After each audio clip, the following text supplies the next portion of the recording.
So ఇప్పుడు మీరు అన్నట్టు ప్రతిసారి మన పక్కన ఎవరో ఒకరుండి మనని మోటివేట్ చేయరు. ఎవరి కాళ్ళు సెల్ఫ్ మోటివేషన్ చేసుకోవాలి.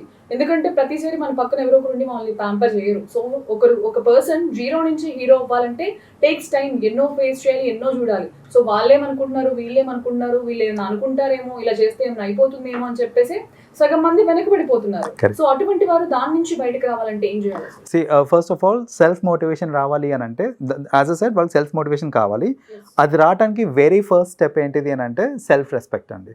So you have to respect your self and self trust కూడా ఇంపార్టెంట్. Trust your self. నేను ఇది చేయగలుగుతాను అనే ట్రస్ట్ ఈజ్ వెరీ ఇంపార్టెంట్. అసలు ఫస్ట్ ఆఫ్ ఆల్ నా మీద నాకు ట్రస్ట్ లేదనుకోండి, don't expect others to trust you. నా మీద నాకు రెస్పెక్ట్ లేదు అంటే don't expect others to respect you.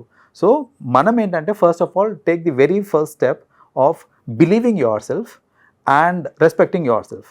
ఎవరన్నప్పుడు suppose నేను చెప్పాను అనుకోండి, అరే I want to start a business, ఇదిలో చేద్దాం అనుకుంటున్నాను అనేసి, పక్కన వాళ్ళు అనడం పక్కన పెట్టేయండి. మనకి ఒక థాట్ ఏమొస్తుంది అంటే ఇది వర్కౌట్ అవుతుంది అంటావా, నాకంత సీన్ ఉందంటావా అంటే మనమే సెల్ఫ్ క్వశ్చనింగ్ చేసుకుంటున్నాము.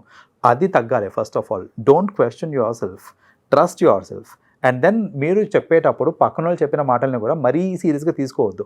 నేను జనరలీ చూస్తూ ఉంటాను ఏంటంటే ఫ్రెండ్స్ చెప్పిన మాటలు లేకపోతే చుట్టుపక్కల వాళ్ళు చెప్పిన మాటలు ఎన్నింటిని పట్టించుకొని ఏంటంటే వాళ్ళు ముందడుగేయరు.